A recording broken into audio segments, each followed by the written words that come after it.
সিনহার বই প্রকাশের কলকাঠি দেশ থেকেই নাড়া হয়েছে বললেন প্রধানমন্ত্রী। জড়িতদের খুঁজে বের করার আহ্বান। সোহরাওয়ার্দীতে কাল সমাবেশের অনুমতি পেয়েছে বিএনপি। কাউকে জনদুর্ভোগ সৃষ্টি করতে দেয়া হবে না বললেন কাদের। বিদেশ যেতে পদে পদে হয়রানির শিকার শ্রমিকরা, সিন্ডিকেটার দালালদের দিতে হয় বাড়তি টাকা। ইন্দোনেশিয়ায় ভূমিকম্পের পর সুনামি, জলোচ্ছ্বাসে নিহত অন্তত 400, যোগাযোগ ব্যবস্থা লন্ডভন্ড।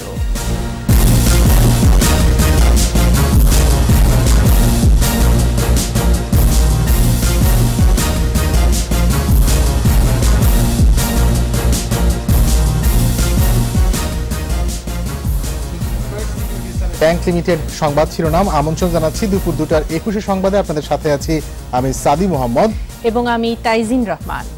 এছাড়া সংবাদ আরো থাকছে। ভুল সিদ্ধান্তে পাল্টে গেছে এশিয়া কাপের ফাইনালের ফলাফল, বলছেন সাবেক ক্রিকেটাররা।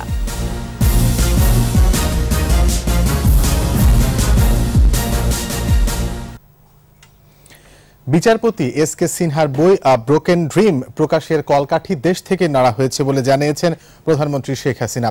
এতে সাংবাদিক, পত্রিকার মালিক ও আইনজীবীরা জড়িত বলে সন্দেহ করেন তিনি।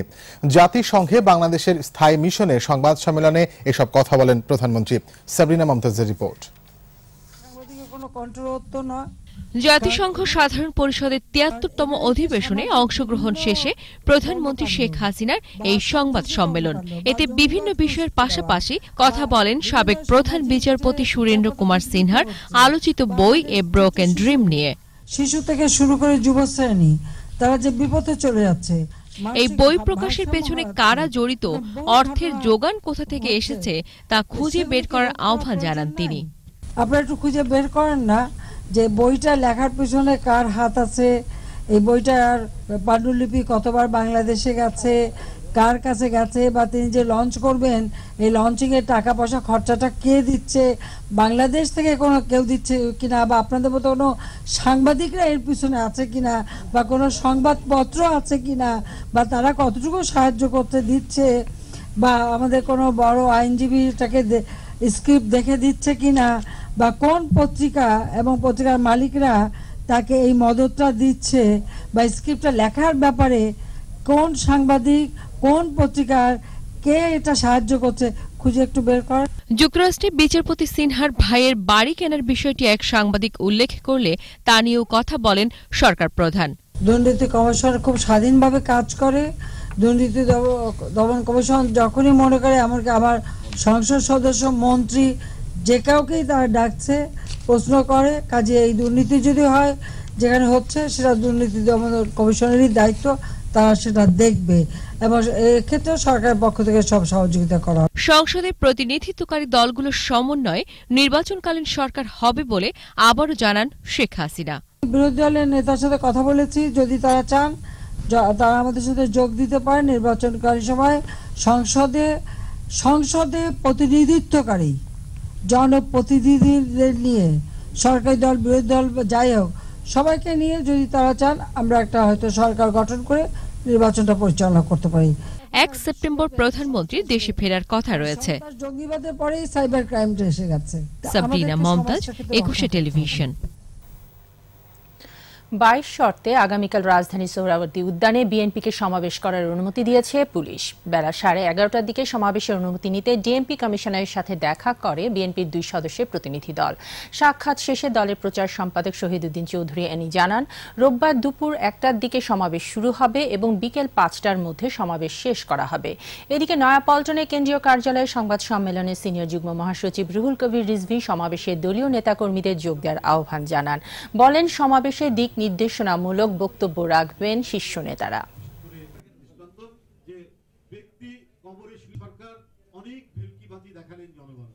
আগামীকাল একটি ঐতিহাসিক এবং সাফল্যমণ্ডিত একটি জনসভা সোহরাওয়ার্দী উদ্যানে অনুষ্ঠিত হবে। পুলিশ প্রশাসন আমাদেরকে অনুমতি দিয়েছেন আগামীকাল 30 তারিখ সোহরাওয়ার্দী উদ্যানে যেন আমরা আমাদের এই গুরুত্বপূর্ণ জনসভাটি করতে পারি। রাস্তা অবরোধ ও জনগণকে জিম্মি করে কোনো সভা সমাবেশ করা হবে না এবং করতে দেওয়া হবে না বলে জানিয়েছেন আওয়ামী লীগের সাধারণ সম্পাদক ওবায়দুল কাদের। শাহবাগে জাতীয় জাদুঘরে প্রধানমন্ত্রী শেখ হাসিনার জন্মদিন উপলক্ষে শেখ রাসেল জাতীয় শিশু কিশোর পরিষদের আয়োজনে বিভিন্ন স্কুলের ছাত্রছাত্রীদের মাঝে শিক্ষা উপকরণ ও দাবা প্রতিযোগিতায় বিজয়ীদের মাঝে পুরস্কার প্রদান অনুষ্ঠানে তিনি এসব কথা বলেন। আওয়ামী লীগের সাধারণ সম্পাদক আরও বলেন, বেগম খালেদা জিয়া জেলে যাওয়ার পর আন্দোলনের জন্য যে দলের 10,000 লোক পাওয়া যায়নি তারা এখন বড় বড় কথা বলছে। বিএনপির মরাগাঙে জোয়ার আসবে না বলেও মন্তব্য করেন ওবায়দুল কাদের। জনগণকে জিম্মি করে রাস্তায় কোনো সভা সমাবেশ হবে না, রাস্তায় চেঁচামেচি করতে দেব না, আমরাও করব না, আপনাদের করব পরিষ্কার। এবার আমাদের সাপ্তাহিক আয়োজন সোশ্যাল ইসলামী ব্যাংক লিমিটেড 21-এর চোখ।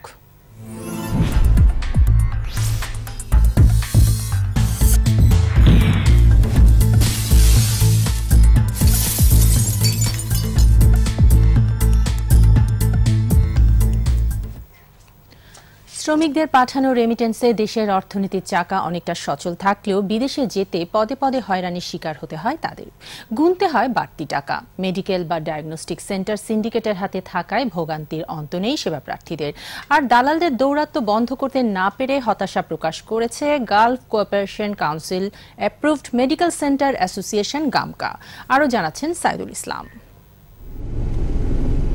মধ্যপ্রাচ্য গমনেচ্ছুকদের স্বাস্থ্য পরীক্ষার জন্য অনুমোদিত মেডিকেল সেন্টারগুলোর সমন্বয়কারী সংস্থা Gulf Cooperation Council Approved Medical Centre Association গামকা ফিটনেস কার্ড পাওয়ার জন্য দেশের বিভিন্ন প্রান্ত থেকে শত শত মানুষ কাকডাকা ভরে লাইনে দাঁড়ায় গামকা অফিসের সামনে।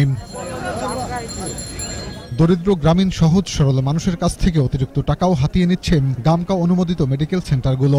গামকার ভেতরে বাইরে রয়েছে শত শত দালাল। ছবি তোলার নামেও টাকা আদায়ের অভিযোগ রয়েছে। বিচারে 500 টাকা নেয়, অনলাইনে 850 টাকা নেয়, তারপরে 5000 টাকা নেয়। দুর্নীতির আর মানে শেষ নেই কোথাও। তারপরে এখানে দালাল তো আছেই, এগুলা মানে কাপড় খুলে নেয়। এখানে একজন আসে, ভাই আমার 200 টাকা দেন, আমি কাজটা করে দিই, আপনার তাড়াতাড়ি করতে পারবেন। 200 টাকা দেই না দেখে এখন এই একটা বন্ধ দাঁড়াই আছে। আমি যারা আগে যাইতাম ওখানে যাই না, অনেক আগে ওই গুলটান থাকে না না আমি বেশ টাকা বারামারি আইজে দেন, বারামারি আইছি 100 টাকা 200 টাকাও না স্যার, অনেক করে কাজ 200 টাকাও না। মেডিকেল ফিটনেস কার্ড সংগ্রহের প্রতিটি ধাপে ভোগান্তি ও হয়রানির শিকার হতে হয় বিদেশ গমনেচ্ছুকদের। স্বাস্থ্য পরীক্ষার নামে বাড়তি টাকা নেয়ারও অভিযোগ ভুক্তভোগীদের। যেদিন আসি ওই দিন আর কাজ কইরা যেতে পারি না, একদিন পর আসা লাগে, নেটের সমস্যা হ্যান ত্যান। বাইরে যদি আমরা করাই 1000 টাকা লাগে। সিরিয়ালের শেষ নাই, আপনার নেট থাকে না, এই থাকে না, এই থাকে না, এই আবল চাবল। রাজধানীর ফকিরাপুল, পল্টন সহ আশপাশে রয়েছে অসংখ্য মেডিকেল সেন্টার নামধারী টাকা হাতিয়ে নেয়ার প্রতিষ্ঠান। ডাক্তার, নার্স বা টেকনিশিয়ান ছাড়াই বিদেশ গমনেচ্ছুকদের ফিটনেস সার্টিফিকেট দিয়ে হাজার হাজার টাকা হাতিয়ে নিচ্ছে এসব মেডিকেল সেন্টার। ভিডিআরএলটাও সব প্যাকেজে হয়, বিলিরুবিনটা আপনার আরবিএসটা। গামকার বিভিন্ন অনিয়মের বিষয়ে কথা হয় প্রতিষ্ঠানের সভাপতির সাথে। তিনিও স্বীকার করেন সীমাবদ্ধতার কথা। এই দালাল চক্র এতই এরা শক্তিশালী যে আমরা নিরাপয় হয়ে যাই, আমাদের করণীয় কিছু থাকে না। বিদেশ গমনেচ্ছুকদের ভোগান্তি সহ বিভিন্ন বিষয়ে কথা বলার জন্য একাধিকবার প্রবাসী কল্যাণ মন্ত্রণালয়ে গেলেও কেউ কথা বলতে রাজি হননি। সাইদুল ইসলাম, 21 টেলিভিশন, ঢাকা।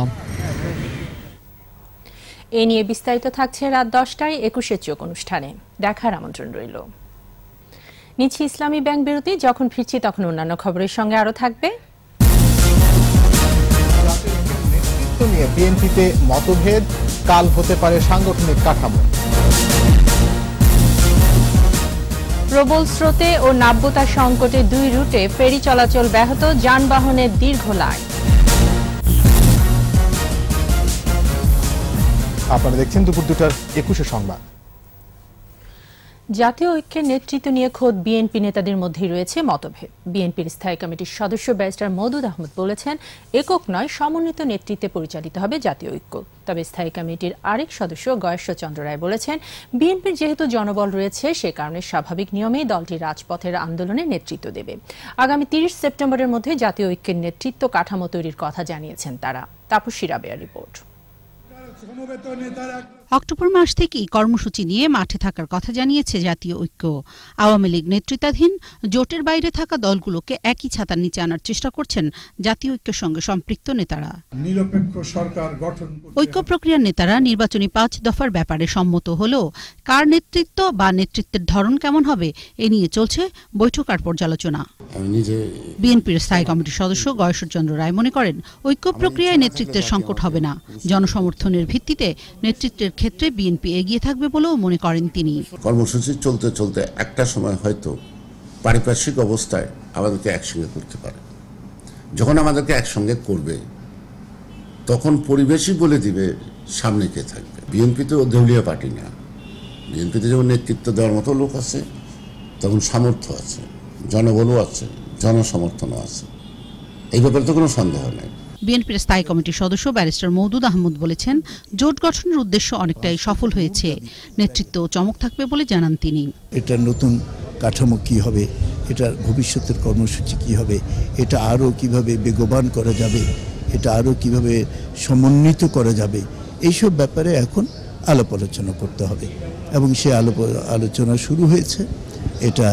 এটা অব্যাহত থাকবে এবং আমরা বিশ্বাস করি, মনে করি যে হয়তো 30শে সেপ্টেম্বরের মধ্যে আমরা একটা মোটামুটিভাবে একটা আনুষ্ঠানিক একটা কাঠামো আমরা দাঁড় করাতে পারব। বিএনপি চেয়ারপারসন খালেদা জিয়ার উপদেষ্টা আমানুল্লাহ আমানের মতে রাজপথের ঐক্যই নেতৃত্ব। ঐক্যে কেউ ফাটল ধরাতে পারবে না।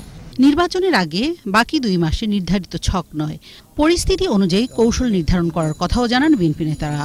ইলেকশন পর্যন্ত তাপসী রাবেয়া, 21 টেলিভিশন, ঢাকা। যশোর শহরে দুর্বৃত্তদের ছুরিকাঘাতে সোহাগ নামে এক যুবক খুন হয়েছেন। নেত্রকোনা থেকে একজনের মৃতদেহ উদ্ধার করেছে পুলিশ জানায়, গত রাতে যশোরের কাজীপাড়ায় কয়েক যুবক সোহাগকে এলো পাতাড়ি কুপিয়ে পালিয়ে যায়। স্থানীয়রা তাকে উদ্ধার করে হাসপাতালে নেয়ার পর চিকিৎসক মৃত ঘোষণা করে। হামলাকারী কাউকে এখনো শনাক্ত করা যায়নি। এদিকে নেত্রকোনার কলমাকান্দায় একটি ডোবা থেকে অজ্ঞাত এক ব্যক্তির মৃতদেহ উদ্ধার করেছে পুলিশ। রাতে দুর্বৃত্তরা তাকে হত্যা করে ফেলে রেখে গেছে বলে ধারণা করছে পুলিশ। রাজশাহীতে মাদকের রুট হিসেবে পরিচিত নগরীর পশ্চিমাঞ্চলের কাশিয়াডাঙ্গা। ভারত থেকে এই পথ দিয়েই মাদকদ্রব্য ঢুকে রাজশাহীতে। তবে রুট এলাকায় মাদক বিরোধী অভিযানের সময় সাধারণ মানুষকে হয়রানির শিকার হতে হয় বলে অভিযোগ ভুক্তভোগীদের। আর পুলিশ বলছে মাদকদ্রব্য নির্মূলে চিরুনি অভিযান চালানো হচ্ছে। হাসান আল মুবিনের ক্যামেরায় রাজশাহী প্রতিনিধি বদরুল হাসান লিটনের ধারাবাহিক রিপোর্টের শেষ পর্ব জানাচ্ছেন ফারজানা শ্রাবন্ত। রাজশাহী নগরীর পশ্চিমাঞ্চলের 3 থানা নিয়ে মহানগর পুলিশের কাশিয়াডাঙ্গা জোন। এখানকার নবগঙ্গা, হরিপুর, মাজারদিয়া এলাকা দিয়েই ভারত থেকে সবচেয়ে বেশি মাদকদ্রব্য ঢোকে। এসব এলাকায় অনেকটা প্রকাশ্যে বিক্রি হয় মাদকদ্রব্য। পুলিশ অভিযান চালালেও আগে ভাগেই সে তথ্য ফাঁস হয়ে যায় বলে অভিযোগ এলাকাবাসীর। সরকার যেহেতু মনে করে তো চোখের পলকে নির্মূল করে দিতে পারে, কিছু থাকবে না। আগে জেনে যাচ্ছে যে আজকে অভিযান হবে, তার আগে চলে যাচ্ছে। পুলিশের গোপন অভিযান আগে প্রকাশ হয়ে যাচ্ছে, জেনে যাচ্ছে। শুধু তাই নয়, পুলিশি অভিযানে বিড়ম্বনায় পড়ারও অভিযোগ করছে সাধারণ মানুষ। আমি যতটুকু না, গোয়েন্দারা তার থেকে বেশি জানে, অথচ এখানে এসে সাধারণ মানুষকে ধরে নিয়ে চলে গেছে। আমার ছেলে মেয়েরা কেউ ভালো রাস্তাতে হাঁটতে পারে না, চলতে পারে না, পুলিশ এসে ভালো লোককে ধরে নিয়ে চলে গেছে। সাময়িক হয়রানির বিষয়টি স্বীকার করে অতিরিক্ত পুলিশ কমিশনার জানালেন, মাদকের রুট অঞ্চলগুলোতে ব্যবসার সমূলে উৎপাটনে কাজ করছে পুলিশ। আমাদের কিন্তু সারাক্ষণই একটা থাকে, টার্গেট থাকে মাদক মাদক মাদক। মাদকের জন্য যা কিছু করা সারাক্ষণই তাদের উপর, আমাদের অফিসার বা ফোর্সদের উপর প্রেশার যে মাদকটা করতে হবে, সেটা সেবনকারী হোক বা ব্যবসায়ী যে বহন করছে। মাদক নির্মূলে নিয়মিত সভা সেমিনার করার কথাও জানিয়েছে প্রশাসন। বিভিন্ন স্কুল কলেজে এবং বিভিন্ন জায়গায় আমরা সমাবেশ করতেছি এবং মানুষকে উদ্বুদ্ধ করার চেষ্টা করতেছি যে মাদকের নির্মূলতা সমাজ থেকে কিভাবে নির্মূল করা যায়। মাদকের ব্যাপারে কোনো ধরনের শিথিলতার সুযোগ নেই বলেও জানিয়েছে প্রশাসন। ফারজানা শ্রাবন্ত, 21 টেলিভিশন। প্রবল স্রোতে পাটুরিয়া, দৌলতদিয়া এবং নাব্যতা সংকটে শিমুলিয়া কাঁঠালবাড়ি রুটে ফেরি চলাচল ব্যাহত হচ্ছে। বিআইডব্লিউটিসি পাটুরিয়া ঘাটের ব্যবস্থাপক জানান, নদীতে প্রবল স্রোত থাকায় সকাল থেকে ব্যাহত হচ্ছে ফেরি চলাচল। এতে মানিকগঞ্জ ঘাট এলাকায় পারাপারের অপেক্ষায় পণ্যবাহী ট্রাক সহ কয়েকশো যানবাহনের দীর্ঘ সারি সৃষ্টি হয়েছে।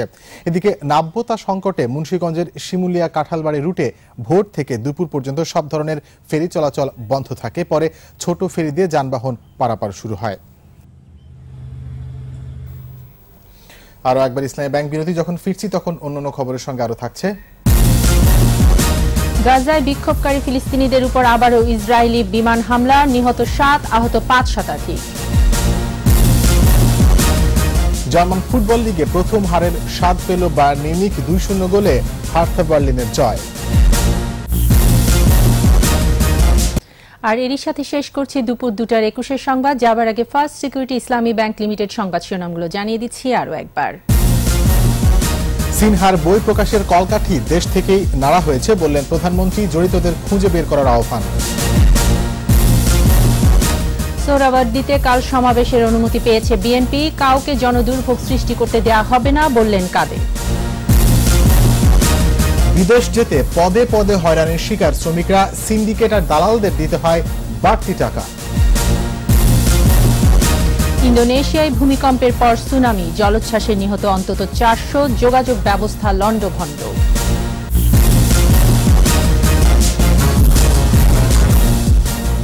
সর্বশেষ খবর জানতে ডায়াল করুন 2021 নম্বর আর ভিজিট করুন 21-tv.com ওয়েবসাইটে।